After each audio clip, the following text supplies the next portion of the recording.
Assalamualaikum warahmatullahi wabarakatuh. Alhamdulillahilladzi anzalal qur'ana hudaw wa nuran wa rahmatan lil alamin. Nahmaduhu wa nasta'inuhu wa nastaghfiruhu. Wa ashhadu an la ilaha illallah. Wa ashhadu anna sayyidana Muhammadan abduhu wa rasuluh. Allazi ballagha risalah wa taraka lana kitaballahi dalilan fi kulli zamanin wa makanin. Allahumma salli wa sallim ala sayyidina Muhammad wa ala alihi wa ashabihi ajma'in. Amma ba'd. Hadis yaumal bi'unwani Al-Quran daliluna fi muwajjahatin tahaddiatin zabanin. أيها الحاضرون الكرام، نعيش في زمان سريع فيه تقدم كبير في التقنية، وفيه أفكار مختلفة، وفيه تحديات كثيرة. قد نرى فتانا، نسمع أخبارا مباركة، ونختار اتخاذا قرار الصحيح. فما الدليل؟ ما التاريخ الصحيح؟ قال الله تعالى في القرآن الكريم Surah Al-Isra ayat 9. A'udzu billahi minasyaitonir rajim. Bismillahirrahmanirrahim. Inna hadzal qur'ana yahdi lillati hiya aqwam wa yubashshirul mu'minin. Wa yubashshirul mu'minina alladzina ya'maluna as-salihati anna lahum ajran kabira. Tubayyinu hadhil ayat anna al-Qur'ana yadulluna ala afdalit tariq وعدل المنهج وأصلح حياة. قال ابن كثير رحمكم الله أن يهدي إلى أقوام الطرق في العقيدة والعبادة والأخلاق. القرآن نور في الظلمات وهدى في حيرات.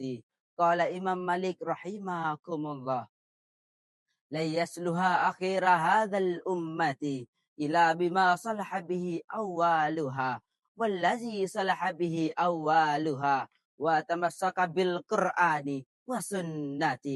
أيها الإخوة والأخوات، من تحديات زماننا سهولة الوصول إلى معلومات غير الصحيحة، ضعف الأخلاق عند بعض الشباب، بعد عن قراءة القرآن. فإذا ابتعدنا عن القرآن ضئنا، وإذا تمسكنا به اهتدينا. Qala Rasulullah sallallahu alaihi wasallam, taraktu fikum amraini lan tudillu ma tamassaktum bihima, kitaballahi wa sunnati. Wa qala sallallahu alaihi wasallam, khairukum ma ta'allama al-Qur'ani wa 'allamahu. Fama halu awalan an naqra'ul Qur'an kulla yawm, as-saniyan أن نفهم معانيه، الثالثة أن نعمل بأحكامه، الرابعة أن نجعله دليلنا في دراستنا وحياتنا. لأن من عاش مع القرآن عاش آمنا، ومن تمسك بالقرآن كان ناجحا، ومن جعل القرآن دليلا وصل إلى الفلاح. القرآن نورنا فلا نطفئه، القرآن دستورنا فلا نهمله، القرآن طريقنا فلا نتركه. بالقرآن نرتقي، بالقرآن ننجح، بالقرآن نبني مستقبلا مشرقا. أجعله القرآن في قلوبكم، Aja'alahul Qur'ani fi akhlaqikum, aja'alahul Qur'ana fi hayatikum. Wa fil khitam, inna tahajjatin zamanin kasirah, walakin al-Qur'ana a'zamu minha, falnakun jibalan kurniyan, yakra'ul Qur'an, wa yafhamul Qur'an, wa ya'malul Qur'an, hatta nakuna ummatan kawiyatan fi kulli zamanin.